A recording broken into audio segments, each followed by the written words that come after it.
High, কেমন আছো তোমরা সবাই? আমি আর শ্যামজিৎ বেরিয়ে পড়লাম সকাল সকাল আমাদের বেশ কিছু কাজ কমপ্লিট করার জন্য। বাইরে কিন্তু বেশ গরম ছিল, স্টিল কাজ তো কমপ্লিট করতেই হবে। ফার্স্টেই আমরা চলে গেলাম আমাদের গাড়ি হুন্ডাইয়ের ডিস্ট্রিবিউটর হাবে। এই যে শ্যামজিৎ এখানে বসে রয়েছে। আমাদের কাজ কমপ্লিট করে আমরা বেরালাম আবার। ঘড়ির কাটায় তখন 2টো। ভিক্টোরিয়ার ওপর দিয়ে আমরা পৌঁছে গেলাম ইন্ডিয়া রেস্টুরেন্টে।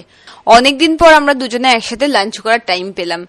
সো এখানে আমাকে শ্যামজিৎ সাজেস্ট করছি ইন্ডিয়া রেস্টুরেন্টের খুব ফেমাস শুনেছি কাচ্চি বিরিয়ানির জন্য।